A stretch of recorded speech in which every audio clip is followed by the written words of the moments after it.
Jadi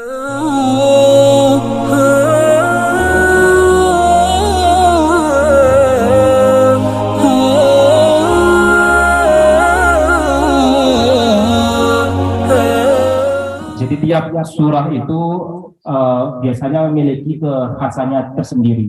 Kalau surah Yasin itu biasanya dibaca dalam suasana apa atau kondisi apa? Takziah, betul sekali. Itu karena terutama bagian akhir dari surah Yasin itu ada ayat-ayat yang memperingatkan orang tentang kematian, bahwa mati itu hal yang pasti. Dan Nabi Muhammad sendiri pernah menyatakan Iqra'u ala mautakum Yasin, bacakan kepada orang yang mau meninggal Yasin. Di bagian akhir dari surah Al-Fatihah itu kan ada ayat tentang bagaimana mungkin ada orang-orang di Mekah yang tidak percaya akan adanya hari kebangkitan.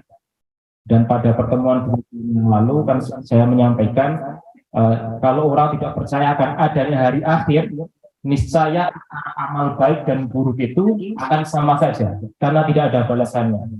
Orang sejahat seperti Hitler dan orang yang sangat saleh seperti siapa?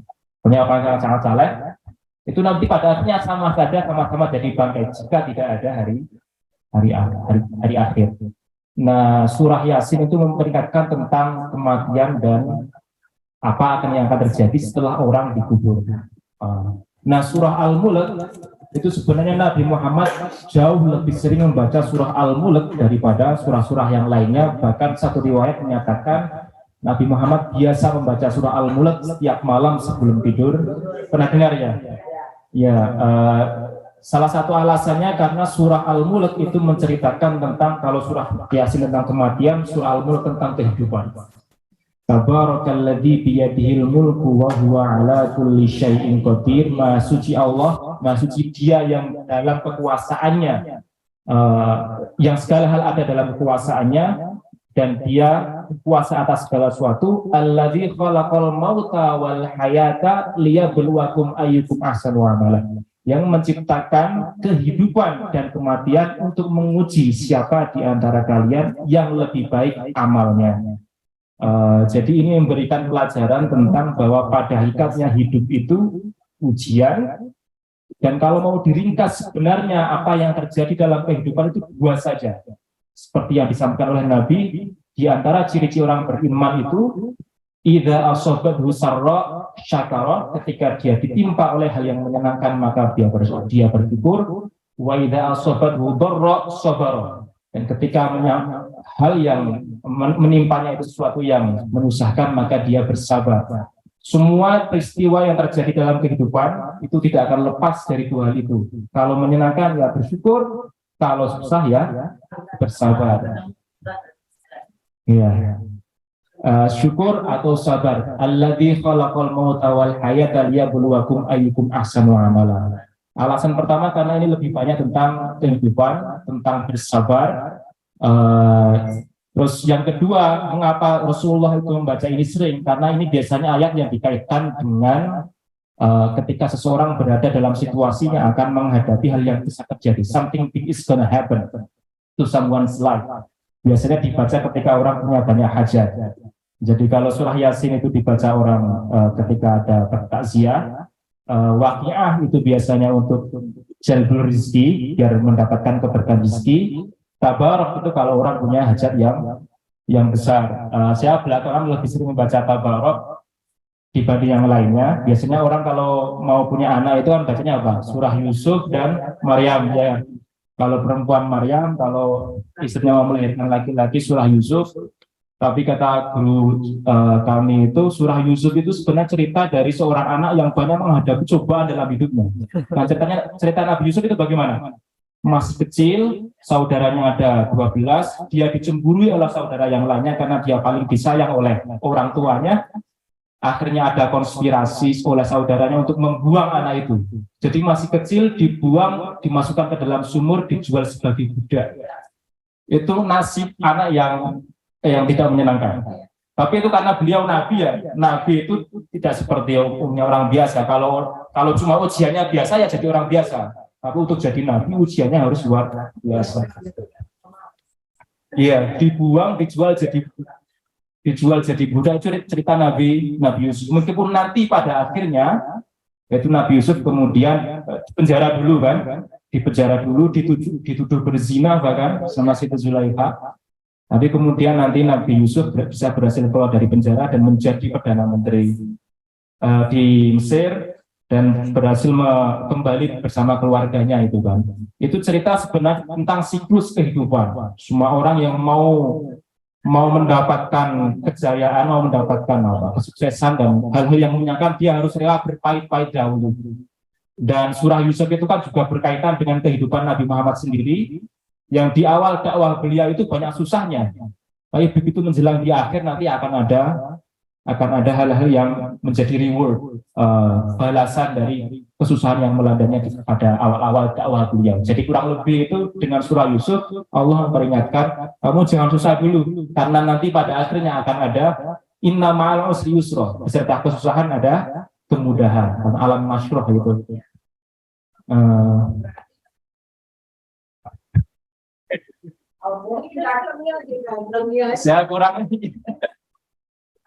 Saya belum pernah tahu itu riwayat yang menyatakan kalau mau punya anak laki-laki dibacakan surah Yusuf. Nah, kalau favorit saya surah Maryam, surah Al-Baqarah. Iya, cakep. Mungkin itu. Mungkin alasannya karena pengen cakepnya. Jadi yang dilihat dohirnya atau ya kesalahan Nabi Yusuf termasuk di antara orang-orang yang soleh juga. Nah, itu saya baca Tabarok dengan harapan karena ini masih mau anak pertama dan masih nervous kadang-kadang. Saya mau ucapkan terima kasih kepada tuan rumah karena mengakomodasi alasan kami. Tadinya mau akhir bulan ya, tapi akhir bulan itu kebetulan bersama dengan Budit, istri saya, terus kemungkinan tidak bisa. Sebenarnya nggak harus saya, ada Ustadz Rizal, Ustadz Iqbal juga boleh yang mengisi. Tidak harus orang yang pernah belajar ngaji lama, nggak harus.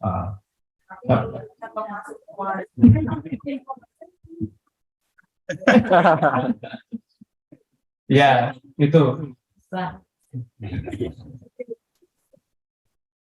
Anyway, tema pada siang hari ini saya ingin berbicara tentang hadis-hadis Nabi yang dimulai dengan redaksi atau kalimatnya itu diawali dengan kata-kata sebaik-baik kamu, sebaik-baik manusia atau sebaik-baik kalian. Pernah dengar ya? Itu ada bahkan satu kumpulan risalah yang mengumpulkan sampai 20 hadis yang kalimatnya pertama kali dimulai dengan sebaik-baik kalian, sebaik-baik kamu. Ada yang ingat apa saja yang terkenal? Ustadz bulan lalu Mukhahir Arif itu menyampaikan ada 2 dari sebaik-baik kalian. Ada yang pernah dengar? Satu saja enggak? Khairun nas anfa'uhum linnas, komplit dengan redaksi Arabnya. Khairun nas anfa'uhum linnas itu yang paling terkenal. Wah, sanul global itu yang kedua. Ustaz bebas dan sangat umum. Nah, yang paling terkenal itu sebaik-baik kalian adalah yang paling bermanfaat bagi manusia yang lainnya. Dan itu manusia, bahkan di sana kalimatnya umum, manusia, tidak harus sesama muslim. Karena itu sedekah pun tidak harus, atau zakat bahkan itu tidak harus kepada sesama muslim, apalagi untuk muslim yang tinggal di Amerika yang dimana muslimnya minoritas. Itu akan berbeda dengan kalau orang tinggal di Indonesia atau negara mayoritas muslim yang lainnya. Jadi redaksinya khairun nas, sebaik-baik manusia adalah yang paling bermanfaat bagi manusia yang lainnya. Itu yang paling umum dan masing-masing punya kontribusi tersendiri. Yang memiliki harta dia bisa menyumbang dengan hartanya. Kalau dia memiliki jabatan bisa dengan kebijaksanaannya yang tidak menzalimi orang yang lainnya. Kalau dia punya ilmu, ya bersedekah dengan ilmunya. Itu bahkan dalam hadis Nabi itu keterangan tentang sebaik-baik manusia yang paling bermanfaat itu di list perbuatan baik macam apa saja. Antara lain seperti afdhus salam, wa at'imut ta'am, wa silul arham. Itu Arabnya itu bahkan berlima, ham semuanya. Pertama at'imut ta'am, kasih makan. Kedua Wa afshus salam, sebarkan perdamaian. Ketiga, wasilul arham, sambung silaturahmi. Dan paling terakhir, yang paling minimal, kalau tidak punya kemampuan apa-apa, sudah tidak punya keahlian yang bisa disalurkan, itu idkhalus surur fi qalbil muslim, memasukkan kebahagiaan ke hati sesama. Kalau tidak bisa, tidak punya ilmu, tidak punya harta, tidak punya jabatan, tidak punya hal yang bisa dibanggakan, minimal bikin senang orang lain. Tidak senyumkan sedekah, betul tidak? Iya. Sedekah paling minimalis itu. Idkhalus surur fi qalbil muslim. Maka itu biasanya di antara ajaran beberapa kiai, terutama yang di Jawa. Ini kalau panjenengan juga sering dengar Gus Ba, itu paling mungkin pernah dengar juga. Kalau pengajian jangan nakut-nakuti orang. Jangan bikin susah kok, Islam kayak berat sekali, harus puasa banyak banget, harus laksanya harus. Jadi orang itu bawahnya itu Islam itu berat sekali. Islam itu berat sekali. Kalau pengajian upayakan malah santai. Kalau nggak bisa biar ya minimal santai. Karena orang di rumah itu sudah gemelang, sudah pusing dengan perkaranya masing-masing. Ada yang entah punya masalah rumah tangga atau sedang punya hutang atau sedang punya masalah yang lainnya. Datang ke pengajian itu mendapatkan spiritual charging gitu, yang di ayo malah ditakut-takuti semakin susah. Makanya jangan begitu. Perbanyak yang santai saja, jangan bikin orang lain. Yassiru wala tu'assiru, itu sabda Nabi. Bikin mudah, jangan dibikin susah. Salah satu alasan mengapa ada hadis ini itu karena suatu ketika ada orang Arab Badui. Badui itu sebenarnya dari bahasa Arab. Artinya apa? Orang-orang biasanya semuanya orang-orang primitif, orang-orang yang tinggal di countryside, di pegunungan, di daerah-daerah yang biasanya tidak dianggap berperadaban gitu. Nah, orang-orang Badui itu wataknya kan keras. Dia tidak, kalau manggil Nabi Muhammad itu langsung nama, Muhammad gitu. Agak berbeda dengan orang-orang yang punya istilah Jawanya bahwa unggah-ungguh. Kalau di Jawa itu bahkan ditambahi embel-embel, punya Kanjeng Nabi Muhammad Shallallahu Alaihi Wasallam. Padahal beliau bukan orang Jawa, tapi ada gelar Kanjeng Nabi Muhammad. Kalau nyebut Allah, Gusti Allah. Itu bahkan bukan hanya Islam, Kristen pun juga ketika menyebut Yesus kadang Gusti Yesus. Jadi ada gelar-gelar itu. Tidak langsung menyebut nama langsung, itu yang kemudian diperingatkan oleh Al-Quran. Ya ayyuhalladzina amanu la tarfa'u aswatakum fawqa sautin nabi. Jangan melantangkan suaramu ketika memanggil Nabi. Manggil Nabi Muhammad. Jadi orang yang begitu dimuliakan oleh orang Arab Badui begitu. Tapi orang Arab Badui itu punya karakteristiknya sendiri yang kadang-kadang berkah bagi kehidupan umat Islam. Nanti saya ceritakan. Tapi yang cerita awalnya dulu, orang Arab Badui karena dia nggak ngerti peradaban, dia masuk ke Masjid Nabawi, kencing di masjid situ. Itu hadis pertama yang ada dalam Riyadhus Shalihin. Kalau Bapak Ibu di ICC atau mungkin kayak juga di ACA, itu per minggu tiap malam Sabtu ada kajian hadis Riyadhus Shalihin, benar tidak? ACA juga enggak, tapi ICC ada. Itu kumpulan hadis-hadis Nabi. Nah, di antaranya hadis itu kan ada hadis bab hadis suci. Di sana ada cerita tentang orang Arab Badui yang kencing di dalam Masjid Nabawi. Kencing begitu, orang-orang para sahabat Nabi langsung marah, mau ngambil pedang itu, ini orang sembarangan. Kalau zaman sekarang itu mungkin akan kena pasal penodaan agama. Ya, kalau zaman sekarang pasal kencing di dalam masjid, tapi waktu itu kan belum ada undang-undang, tidak ada negara, tidak ada kondisi. Orang-orang Badui itu sudah langsung mau marah. Tapi Nabi memperingatkan jangan, biarkan dia selesai dulu. Setelah selesai baru kita sucikan, dan tidak diperingatkan apa-apa oleh Nabi. Alasannya kenapa? Karena kalau dihardik justru dia akan lari, kencingnya malah kemana-mana. Ya enggak? Nyipratnya apa? Jauhnya belewer kemana-mana. Beletrek kemana-mana, belewer kemana-mana. Jadi kencingnya nyebar kemana-mana. Nah, hadisnya ceritanya simpel begitu, tapi kemudian para ulama ngasih tafsiran, oh kalau begitu, kalau orang memberantas hal yang tidak baik, memberantas kemungkaran, jangan melahirkan kemungkaran yang baru. Jadi tidak boleh itu menyetop kemungkaran, tapi dengan marah-marah. Marah-marah itu sendiri kemungkaran. Menyetop kemungkaran, tapi dengan mengintip orang lain, privasi orang lain juga termasuk kemungkaran. Karena ada ayat wala tajassasu, jangan mencari-cari kesalahan orang lain.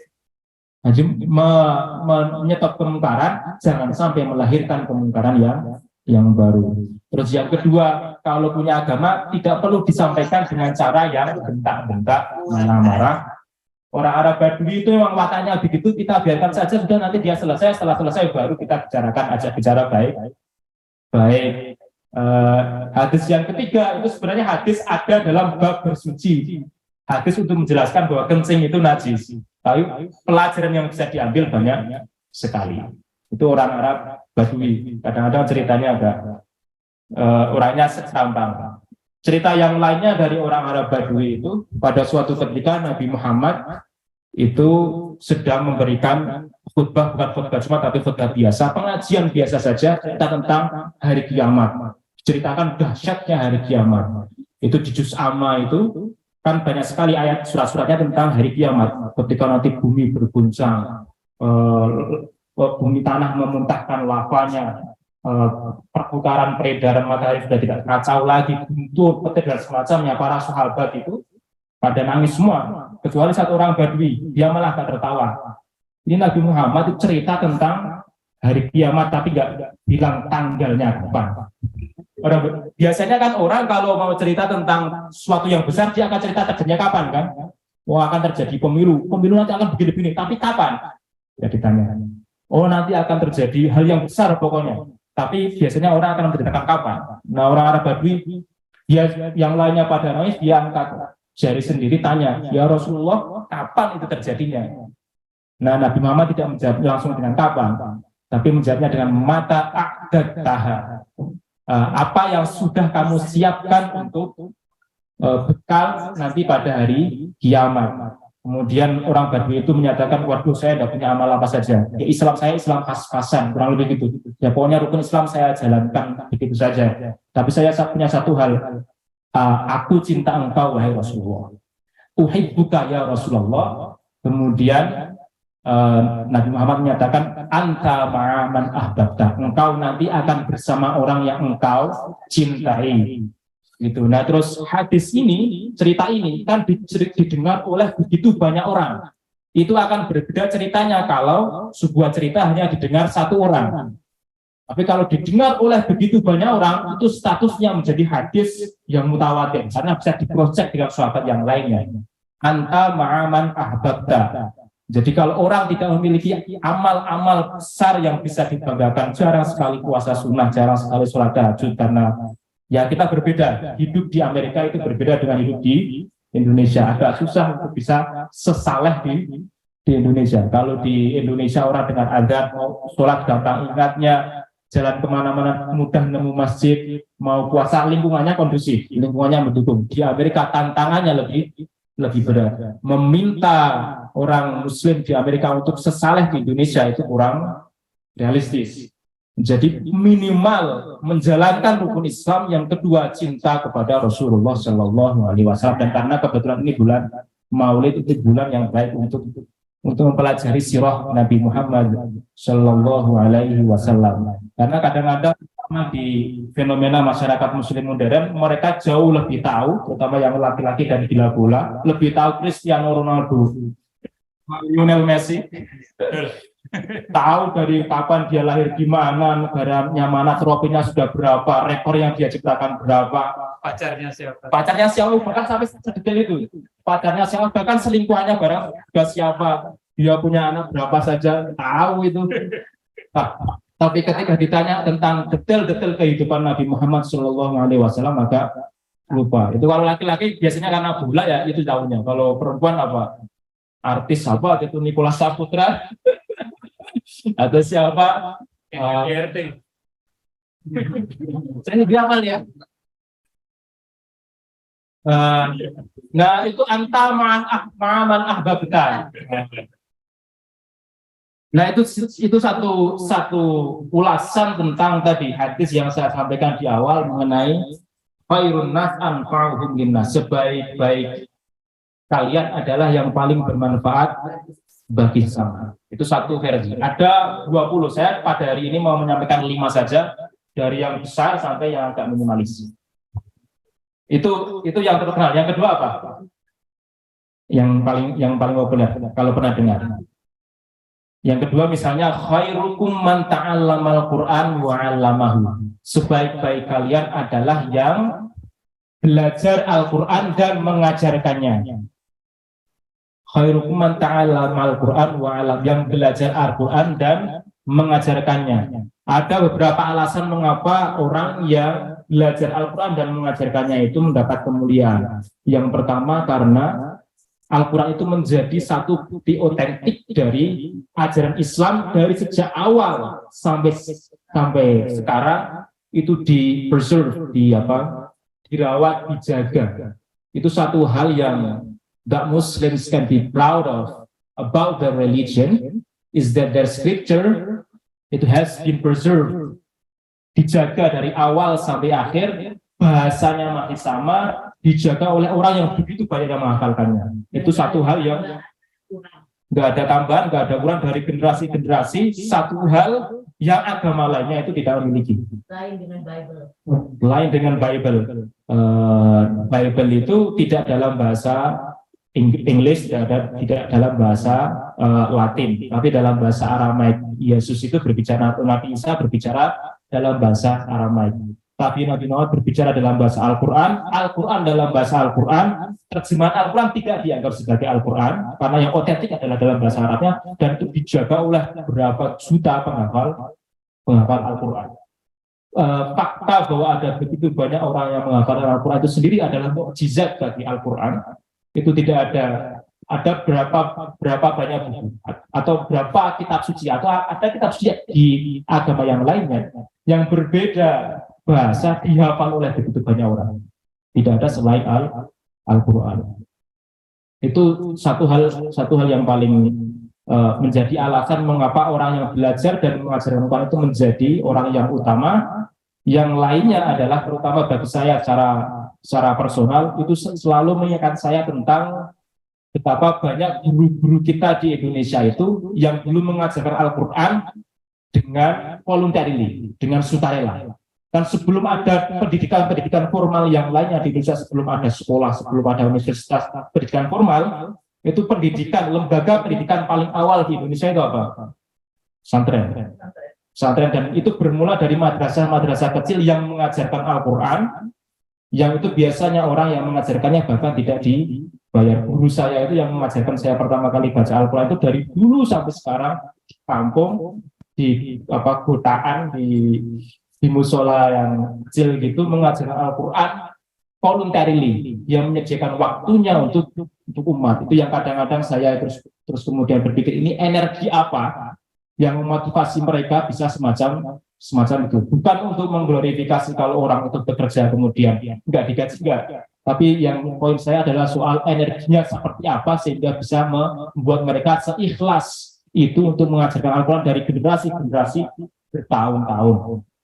Itu antara lain karena ada hadis khairukum man ta'allamal Qur'an wa 'allamahu, dan satu ayat yang ini dulu dipampang biasanya di pondok-pondok pesantren yang fokusnya menghafalkan Al-Quran, kunu rabbaniyina bima kuntum tu'allimuna al-kitab wa bima kuntum tadrusun. Jadilah kamu orang-orang rabbani yang mengajarkan Al-Quran dan yang belajar Al-Quran dan mengajarkannya.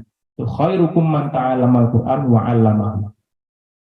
Yang kedua, yang ketiga ada sebaik-baik lagi. Jadi mengapa ada versi yang baik-baik terus kemudian yang paling baik siapa? Kan ada pertanyaan begitu. Nah, ulama menyatakan itu tergantung pada sahabat yang sedang dijadikan yang jadi lawan bicara Nabi. Kalau sahabatnya itu sahabat yang sudah settled beramal sehari-hari itu sudah banyak, maka dia bisa dikasih nasihat bagaimana memberikan manfaat kepada orang yang lainnya. Nah, versi ketiga itu ada hadis lagi, khairukum li ahli. Yang terbaik dari kalian adalah yang terbaik dalam memperlakukan keluarganya. begitu ya. Yang terbaik dalam memperlakukan keluarganya Nabi Muhammad dulu, bulan yang lalu Ustadz Mutahhir Arif itu bercerita tentang bahwa Nabi Muhammad tidak pernah membentak istrinya. Tapi bukan berarti tidak pernah ada konflik. Kan kadang-kadang ada buku-buku kiat-kiat membina rumah tangga Islami, betul tidak? Itu termasuk buku-buku yang laris di Indonesia. Karena kalau berbicara tentang akidah Islam atau Islam dan sains, Islam dan politik terlalu besar. Biasanya yang menjadi konsumsi banyak orang itu adalah buku-buku tentang bagaimana mendapatkan rezeki yang halal, bagaimana membina rumah tangga yang Islami, mawaddah warahmah. Tapi seringnya yang diceritakan itu hal yang indah-indah. Padahal rumah tangga tidak selalu indah. Bukan hanya orang biasa, bahkan Nabi pun itu kadang-kadang itu menghadapi marital dispute, ada perselisihan kecil-kecil, kadang besar dalam rumah tangga. Itu suatu hal yang biasa. Levelnya Nabi saja begitu, apalagi orang biasa. Khairukum li ahli. Ini diceritakan, disinggung sedikit sebenarnya dulu oleh Ustadz Rafiq pada pengajian buka bersama kalau tidak di rumah Nabi SD tentang rumah tangga Nabi. Jadi Nabi Muhammad itu pernah suatu ketika, ini biar realistis ya, jadi rumah tangga itu gak selalu hal-hal yang baik-baik. Nabi Muhammad itu pernah suatu ketika itu mendiamkan istrinya sampai 1 bulan. 1 bulan itu lama, selevel. Lama. Kalau sehari lama ya Bu ya. Itu didiamkan selama 1 bulan. Masalahnya apa? Ceritanya itu sebenarnya agak panjang. Jadi orang-orang perempuan di Mekah sama perempuan Madinah itu berbeda. Perempuan di Mekah itu cenderung taat pada suaminya. Dalam rumah tangga suami yang mendominasi rumah tangga. Tapi perempuan di Madinah itu perempuannya yang mendominasi. Sebaliknya, dan sudah jadi tradisi di Madinah, perempuan itu bisa menjawab balik kalau ditegur oleh suaminya. Terus Sayyidina Umar kaget pada suatu ketika pulang dari rumah memperingatkan istrinya menjawab balik. Kok bisa kamu sekarang menjawab balik? Dulu kamu di Mekah taat. Itu gara-gara dipengaruhi oleh perempuan Madinah. Terus kemudian istri Sayyidina Umar menyatakan, kamu tahu nggak rumah tangga Nabi sendiri? Istri Nabi aja berani menjawab balik Nabi. Kok kamu yang bukan Nabi berani protes? Kurang lebih gitu. Jadi banding-banding. Itu ceritanya rumah tangga begitu. Istrinya Nabi kan putri dari Sayyidina Umar, siapa namanya? Hafsah. Itu kan istri Nabi. Kamu coba cek sama putrimu sendiri yang jadi istri Nabi. Dia aja kadang-kadang suka bantah Nabi. Kamu bukan Nabi, boleh dong saya bantah. Kalau begitu. Nah, terus kemudian saya di rumah akhirnya ada perubahan apa? Kok tiba-tiba banyak perubahan? Terus protes kepada suaminya. Kemudian Sayyidina Umar datang ke rumahnya Hafsah, putrinya Nabi, dan bertanya kepada Hafsah, apakah kamu suka membantah Nabi? Kadang-kadang iya. Apakah pernah marah-marah dan didiamkan? Iya, kadang 1 hari, kadang 2 hari, dan yang terakhir itu 1 bulan. Mengapa itu sampai 1 bulan? Itu ceritanya agak panjang. Jadi Nabi Muhammad itu kan hidupnya sangat sederhana. Lahir sebagai anak yatim, tidak pernah punya, ketika remaja bekerja sebagai gembala ternak, dan digaji pokoknya sehari dapat itu, ya sudah pekerjaannya itu saja kepada Sayyidah Khadijah. Itu hidup agak berkecukupan karena Sayyidah Khadijah adalah seorang saudagar, tapi sejak berdakwah itu kemudian dikucilkan oleh umatnya, diasingkan, bahkan diboikot secara ekonomi. Itu diboikot itu yang kena bukan hanya Nabi Muhammad, tapi juga umat Islam awal. Boikotnya itu tidak boleh berdagang jual beli dengan orang-orang yang mengikuti itu. Terus begitu, dan baru bisa mulai berkecukupan itu 4 tahun sebelum beliau wafat. Jadi selama puluhan tahun itu hidupnya sangat berkurang. Itu kan kalau ceritanya, karena kebetulan Maulid ya, salah satu kalau mau cerita tentang kehidupan sehari-hari Nabi, itu ada buku namanya Syama'il Muhammadiyah. Detail kehidupan Nabi. Jadi pakaiannya beliau bagaimana, raut perawakannya bagaimana, kalau tidur beliau hanya di pelepah kurma, yang kadang-kadang kalau duduk, terus kemudian sahabat melihat ada bekas pelepah kurma di belakang beliau. Itu Sayyidina Umar bahkan sampai nangis, bagaimana bisa seorang yang menguasai hampir seluruh Jazirah Arabia tapi hidup dalam kondisi semacam itu, sementara Raja Persia, Raja Romawi hidup di istana. Nah, singkat cerita 4 tahun sebelum Nabi Muhammad wafat itu kan umat Islam sudah menguasai banyak wilayah. Dan biasanya kalau habis perang itu kan dapat rampasan perang. Dan rampasan perang itu dalam syariah ditekankan pemimpin umat Islam boleh mengambil 1/5. Sebenarnya boleh. Nabi Muhammad boleh kalau mau mengambil, tapi beliau tidak mengambil dan diberikannya untuk kepentingan umat.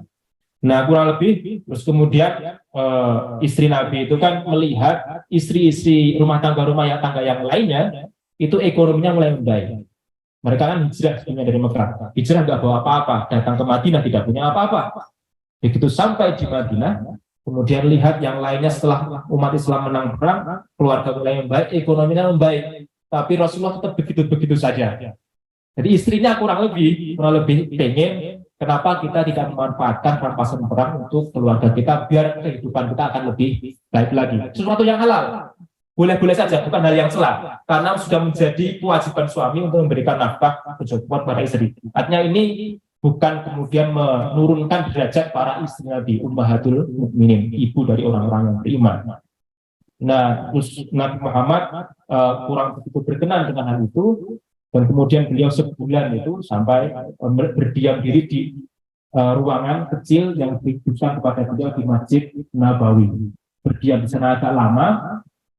Terus kemudian singkat cerita setelah 1 bulan itu datang wahyu dari Allah. Kemudian setelah datang wahyu itu Nabi Muhammad datang ke rumah Aisyah. Ketika datang ke rumah Aisyah, Nabi Muhammad pertama bercerita tentang dulu ketika saya sebagai Nabi itu saya sudah bikin kontrak dengan Allah Subhanahu Wa Taala. Kontraknya adalah Nabi Muhammad dikasih 2 pilihan. 1 sebagai al-malakun Nabi, 2 sebagai abdul Rasul. Jadi ada pilihan. Nabi Muhammad kamu punya 2 pilihan. Pilihan sebagai Nabi, Raja, jadi raja tapi statusnya Nabi, atau pilihan sebagai abdun Rasul, sebagai Rasul tapi statusnya hamba Allah saja, kamu tidak sebagai raja. Kemudian Nabi menyatakan saya memilih abdun Rasul. Jadi sejak awal memang memilih by choice itu untuk tidak hidup bermewah-mewah. Artinya istrinya itu diminta untuk mengerti kalau menjadi istri Nabi harus siap resikonya semacam ini. Kemudian datang wahyu Allah, ya nisa'an nabiyyi in kuntunna turidnal hayatad dunya, wahai istri-istri Nabi, dan ini khusus kepada istri Nabi, jika kamu menginginkan kehidupan dunia, maka aset-aset yang saya punya dari rampasan perang, kan beliau punya tanah lumayan besar itu dari rampasan perang, tanah Fadak namanya, itu saya berikan kepada kalian semuanya, tetapi kita tidak bisa hidup bersama lagi. Wa usarrihkunna sarahan jamila. Aku berikan banyak hal padamu sebagai hadiah, dan setelah itu akan pisahkan kamu dengan pemisahan yang baik-baik. Tapi jika kamu ingin masih bersamaku, ini sudah menjadi pilihan yang saya ambil, saya akan terus menjadi abdun Rasul, hamba Rasul, hamba dan sekaligus seorang Rasul, bukan malakun Nabi, bukan Nabi yang jadi raja seperti Raja Persia atau Raja Romawi. Itu khairukum li'ayalihi. Semuanya itu karena cerita-cerita dari para sahabat Nabi itu, dan dari cerita istri-istri Nabi itu. Perempuan-perempuan di Madinah itu agak berbeda dengan perempuan-perempuan di Mekah, yang kadang-kadang meskipun kadang suka membantah, itu ada hikmahnya tersendiri dan ada berkahnya sendiri. Salah satunya cerita yang paling terkenal itu adalah cerita mengenai satu surah di dalam juz 28 namanya surah Al-Mujadilah. Tahu? Surah Al-Mujadilah. Kadang-kadang nyebutnya surah Al-Mujadalah, tapi di sini surah Al-Mujadilah itu yang lebih tepat karena artinya adalah perempuan yang mendebat, yang menggugat atau yang mendebat. Itu ada asbabun nuzulnya menarik. Asbabun nuzul itu apa? Asbabun nuzul itu latar belakang turunnya surah itu agak menarik. Jadi pada suatu ketika seorang perempuan di Madinah yang namanya Haulah, dia sudah berumur paruh baya, sudah punya beberapa anak.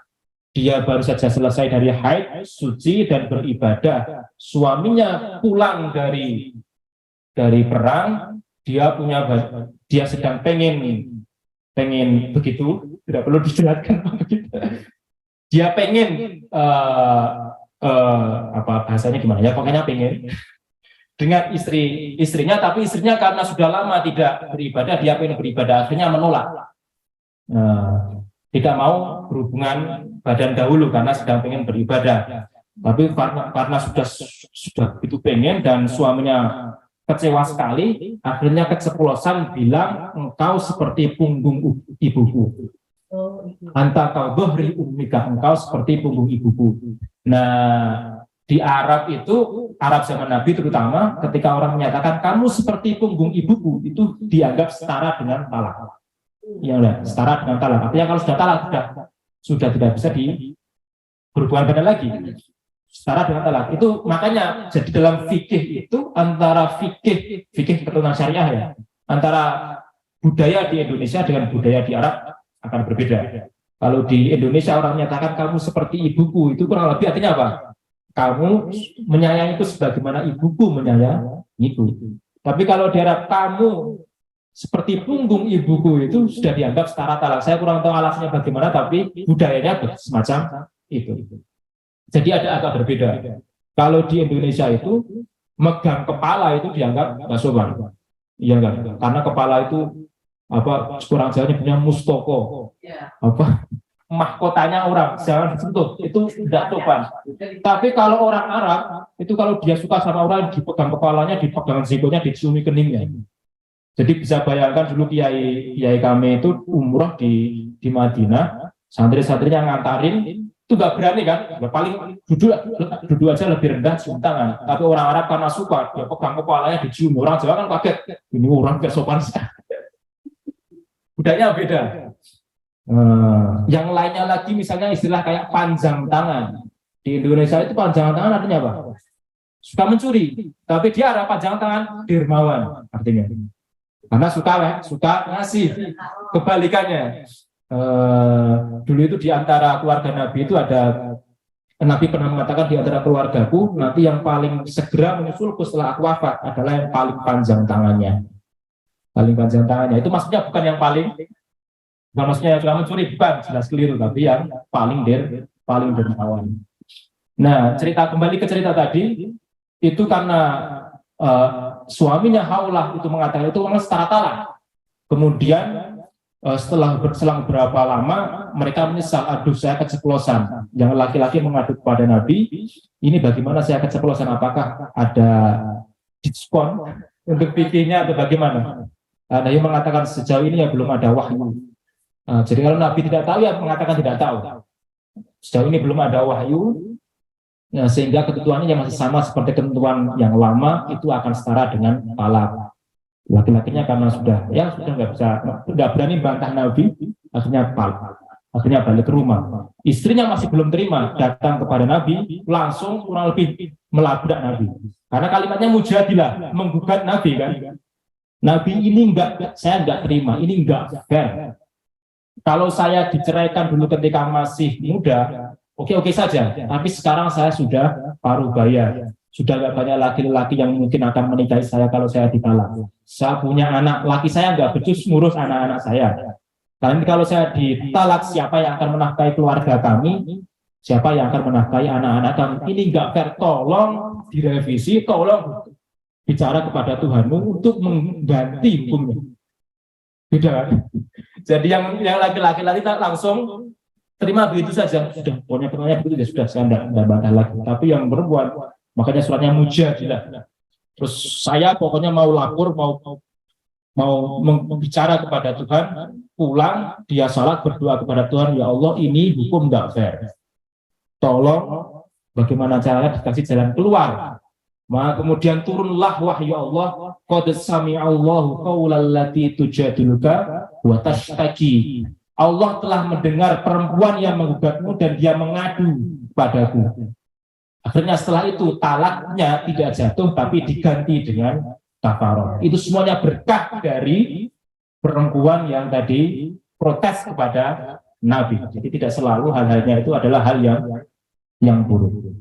Itu tadi semuanya hal-hal yang besar. Jadi khairukum, sebaik-baik kalian adalah sebaik-baik kalian adalah yang paling bermanfaat kepada orang lain. Ada lagi sebaik-baik kalian adalah yang paling baik terhadap keluarganya. Ada lagi sebaik-baik kalian adalah yang membaca Al-Quran dan mengajarkannya. Tapi ini semuanya hal-hal yang besar. Tidak semua orang memiliki kemampuan yang sama dan waktu yang sama. Jangankan baca Al-Quran, kadang-kadang tiap orang itu masih terbata-bata. Jangankan bermanfaat kepada orang lain, bermanfaat untuk diri sendiri dan keluarga saja kadang-kadang masih susah. Ini bagaimana? Terus kemudian bagi orang-orang yang tidak punya banyak waktu seperti orang yang lainnya, maka ada yang paling minimalis dari yang lainnya. Itu adalah sabda Nabi, kullu bani adama khata'un wa khairul khata'ina at-tawwabun. Setiap anak Adam itu pasti berbuat salah, dan sebaik-baik orang yang berbuat salah adalah orang yang bertaubat. Jadi orang pasti dia bikin salah, yang jelas setiap bikin salah dia menyadari bahwa ini salah dan kemudian bersedia untuk bertaubat. Nah, cerita mengenai husnul khotimah itu biasanya ada dua cerita yang paling dikontraskan, yaitu cerita mengenai Kiai Barsiso. Barsiso itu seorang ahli ibadah, tapi pada akhirnya su'ul khotimah karena dia tergoda pada wanita dan minuman keras. Tapi di sisi yang lainnya ada cerita mengenai Abu Nuwas. Pernah dengar? Yang terkenal namanya Abu Nawas. Abu Nawas, ya. Itu kan dulu ada banyak buku cerita kumpulan anekdot Abu Nawas. Biasanya hal-hal yang sifatnya humor-humor begitu, itu dinisbatkan kepada Abu Nawas, meskipun ceritanya entah benar-benar terjadi atau tidak, tapi dinisbatkannya kepada Abu Nawas. Kalau di Indonesia biasanya dinisbatkan kepada siapa? Kalau cerita lucu kepada ya Gus Dur satu, kadang-kadang kepada orang Madura. Ya kan, orang Madura kerja jadi nelayan, dia banyak ikan, dia cari ikannya lari ke Australia. Ikannya menyeberang ke perbatasan Australia, ditangkap oleh polisi Australia. Jangan mancing di sini. Saya tidak mancing ikan Australia, saya mancing ikan Indonesia yang lari ke Australia. Cerita orang Madura. Nah, kalau cerita-cerita itu dalam Islam itu dinisbatkan kepada Abu Nawas atau Abu Nuwas, yang kayaknya benar Abu Nuwas. Abu Nuwas itu hidupnya ketika masih muda itu suka foya-foya, dia main wanita, dia mabuk-mabukan, tapi nanti pada akhir hayat itu dia bertaubat. Dan banyak cerita-cerita lucu dinisbatkan kepada Abu Nuwas. Salah satunya yang saya terkenal, yang saya ingat itu karena dulu pernah belajar, ada kitabnya itu bahkan kumpulan Nawadir, cerita-cerita lucu dari Abu Nuwas. Jadi suatu ketika Abu Nuwas itu berpesan kepada istrinya, nanti kalau saya meninggal, saya tolong dikasih kain kafan yang sobek-sobek, jelek lah, rombeng, pokoknya sudah kumal. Mengapa? Sudah pokoknya malu saja. Dan benar, ketika Abu Nuwas itu meninggal, sama istrinya dikasih kain kafan yang sobek-sobek, kumal. Dikuburkan Abu Nuwas. Setelah orang-orang yang takziah sudah pada pulang semuanya, malaikat Raqib dan Atid datang. Ketika datang, kaget, salah masuk, ini sudah lama. Akhirnya nggak jadi nanyai Abu Nuwas karena ditipu oleh Abu Nuwas. Ada ceritanya begitu. Tapi itu bukan cerita beneran, cerita untuk bikin selingan saja, cerita Abu Nuwas. Nah, Abu Nuwas itu ketika dia sudah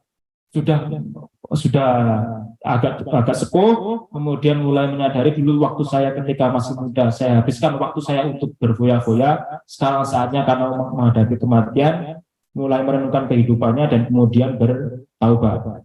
Nah, ketika bertobat itu kemudian Abu Nuwas, karena dia seorang penyair terkenal, dia menggubah syair yang terkenal dijadikan pujian di banyak musola-musola atau masjid di Indonesia, yaitu apa? Ilahi lastulil firdausi ahla wala aqwa alan naril jahim. Ilahi lastulil firdausi ahla wala aqwa alan naril jahim. Fahabli taubatan waghfir dunubi fa innaka ghafirudz dzambil azimi. Ilahi lasturil firdausi ahla, wahai Tuhanku, aku bukanlah orang yang pantas masuk surga. wala aqwa 'alan naril jahimi, tapi aku juga tidak kuat di neraka. Maka ampunilah hamba, karena kalau bukan engkau siapa lagi yang mau mengampuni hamba. Engkaulah satu-satunya yang bisa mengampuni dosa-dosa hamba.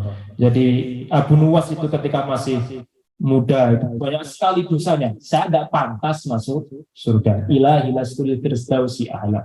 Tapi aku juga gak kuat masuk neraka. Itu cerita mengenai orang yang mendapatkan husnul khotimah. Pujiannya ilahi lastulil itu beliau dijadikan pujian-pujian antara adzan dan sholat di banyak musola-musola di Indonesia. Ilahi lastulil firdausi. Kalau di lagu-lagu populer itu bahkan jadi lagu yang diadopsi dalam liriknya, lagunya Ungu. Tahu Anda Ibu tahu? Aku manusia tak pantas di surga, tapi aku juga tak kuat di neraka. Itu cerita dari Abu Nuwas, dari yang paling minimalis. Jadi kalau sudah tidak punya hal yang bisa diandalkan, minimal masih tetap menjalankan rukun Islam satu. Yang kedua, orang pasti akan berbuat salah, tapi ketika berbuat salah dia akan berusaha untuk segera bertaubat. Semoga kita semuanya menjadi di antara orang-orang yang mendapatkan husnul khotimah, amin ya rabbal alamin, nanti pada hari akhir nanti. Kurang lebih demikian saja, jangan terlalu lama-lama nanti suntuk dan bikin jumlah, bikin nulisnya atau bagaimana. Silakan kalau mau ada didiskusikan. Kalau mau nanti setelah selesai kita tutup, dan karena ini Maulid Nabi, sholawatan bentar nanti ya, sholawatan bentar lagi biar menghidupkan batin lagi. Enggak Bapak Ibu saya sambil minum dulu ya, bicara terus.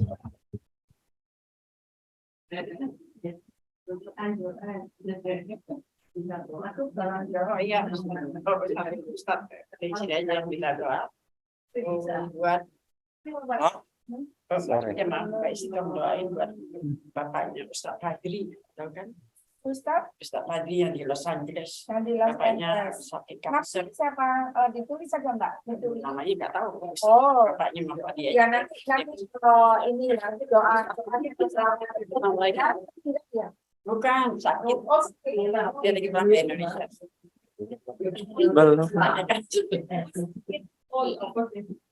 Dari Los Angeles. Ada pertanyaan?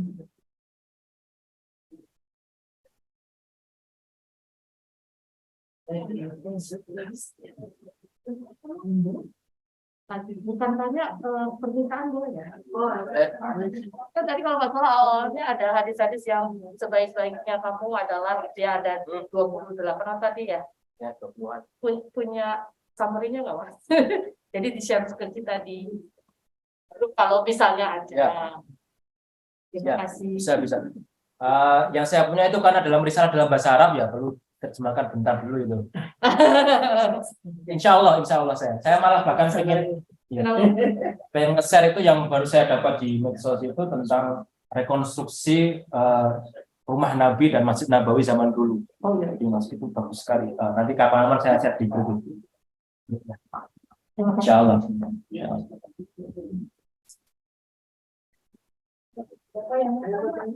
Ayo tanya lagi. Apa?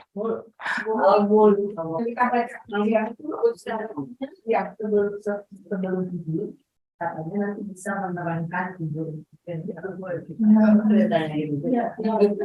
sudah, dan saya kalau saya itu sudah sholat isya langsung 3 terakhir abang-abang. Ya. Itu surat sajadah. Ya. Lalu 10 terakhir apa sih? Nah, Baru surat Nur. Saya mantap. malam ini Allah. Harus makan yang banyak ya. Kalau saya baca Allah ya, kalau mau tidur. Ya. Kalau ya ada mulai baca dulu. Ya. Itu hal yang terutama untuk saya pribadi ya, itu yang konsisten yang paling berat. Tahu berapa amal-amal yang punya fadilah atau keutamaan tertentu. Kalau di Indonesia karena suasananya itu mendukung, itu bisa relatif kontinu. Tapi di sini, apalagi kalau lagi banyak paper, suka kecapean, suka lupa. Itu makanya ada satu hadis lagi yang masih yang diawali dengan sebaik-baik kalian. Khairul amal ma kana wa in qalla. Sebaik-baik amal adalah yang langgeng sekalipun sedikit. Nah, dengar. Nah, yang rutin itu karena beratnya istiqomah.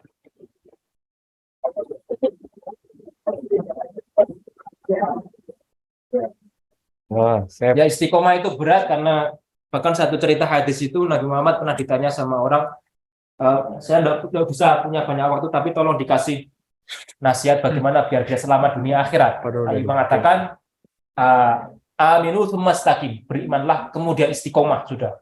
Nah, ceritanya dalam hadis ketika mengatakan istiqomah itu sampai rambut Nabi beruban karena saking beratnya untuk bisa istiqomah. Beramal yang besar itu sekali saja itu relatif mudah. Sekali aja, misalnya langsung lagi semangat, tiba-tiba dapat entah kenapa ilham atau saya pengen soleh hari ini, terus kemudian sholat tahajudnya berapa, 20 rakaat atau berapa, sholat duha, puasa, tapi cuma sekali saja, sehari itu saja, setelah itu balik lagi ke kehidupan biasanya. Nah, itu akan lebih baik kalau orang kecil saja tapi kontinu. Madama wa in qalla, yang langgeng sekalipun itu cuma kecil. Pertanyaan, Ya. waktu di Indonesia itu kan ada ya, kalau kita ke Kiai Sapa ada, oh ini baca ini 500, bahkan ada yang 1000. Oh ya. Itu ada dasarnya enggak? Nggak ada itu. Orang nggak, menurut saya ya. Itu agak berat itu. Jawabnya agak berat karena kalau ditanya kayak begitu itu jawabannya bisa bervariasi. Jadi kan ada banyak hal-hal yang sifatnya fikih yang umat Islam itu tidak bersepakat. Dan itu nanti pada akhirnya akan kembali kepada masing-masing mana yang lebih nyaman mengambilnya. Yang paling baik yang semua sepakat adalah sesuai yang diajarkan Nabi Muhammad SAW. Itu semua sepakat. Orang kalau mau mengambil ajarannya dari Nabi Muhammad, dari siapa lagi? Karena yang membawa ajarannya adalah Nabi Muhammad. Nabi Muhammad itu menyatakan, Nabi Muhammad itu ada beberapa zikir-zikir beliau yang dikhususkan. Seperti tadi yang disebut Gus Badan tentang ayat terakhir surah Al-Baqarah. Itu diantara yang rutin dibaca oleh Rasulullah SAW. Tabarok diantara yang rutin dibaca. Nah, adapun hal-hal yang sifatnya baca ini berapa ratus kali, baca ini berapa ratus kali, itu sebagian tidak mengikuti hal itu karena berpedoman hanya kepada Nabi Muhammad. Tapi yang mengikuti itu juga ada dasarnya. Biasanya dasarnya itu adalah karena itu disebut dengan istilah mujarrobat. Tahu istilah mujarab dalam bahasa Indonesia ya? Mujarab, obat ini mujarab. Mujarab itu loh. Nah, itu ada namanya dalam ritual, bukan ritual, tapi doa-doa yang dikumpulkan dalam buku namanya mujarrobat. Mujarab itu sebenarnya arti literalnya, arti tekstualnya adalah sesuatu hal yang sudah dieksperimentasikan. Dieksperimentasikan dan manjur namanya mujarab. Mujarrobat itu kumpulan doa-doa yang telah dipraktekkan dan ternyata manjur, maka disebut mujarrobat. Biasanya logikanya begini, orang kan boleh minta tolong pada berbagai macam wasilah. Pada akhirnya, kalau orang sakit, yang menyembuhkan itu bukan obatnya, tapi Allah mengizinkan dengan perantara obat itu, orang itu untuk sembuh. Makanya biasanya di rumah sakit itu, terutama rumah sakit Muhammadiyah yang rumah sakit Islam ya, itu ada tulisan wa idza maritu fahuwa yashfin di pintu gerbangnya.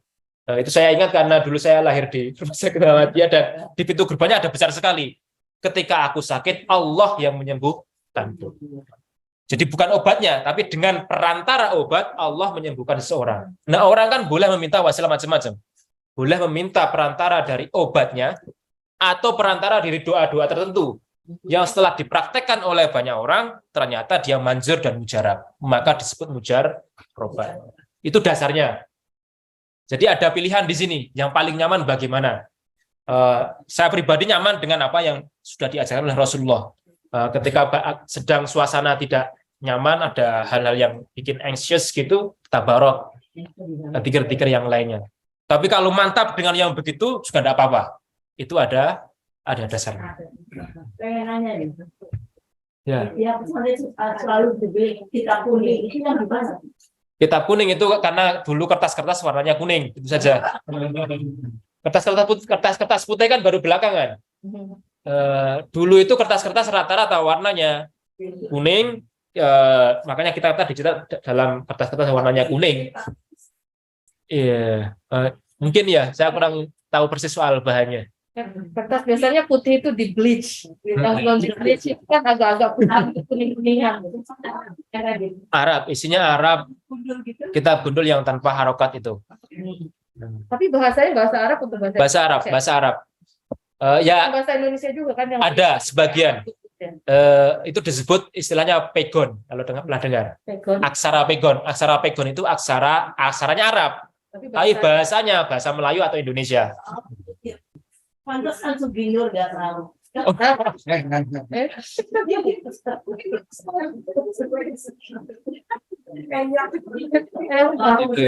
Panas juga. Saya canggih.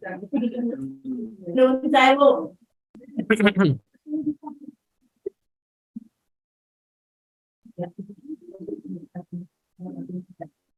Jangan marah-marah aja yang begini. Oh, tiba-tiba ingat kitab kuning. Ya, ingat aja kok bahasa itu saja itu selalu ada kita kuning namanya. Oh iya, ya itu zaman dulu. Kalau sekarang mayoritas sudah putih. Karena rata-rata penerbit itu sekarang pakainya kertas-kertas yang kertas putih. Tetap kuning. Tidak kuning. Masih disebut kitab kuning nggak ya? Kita putih. Ya, iya.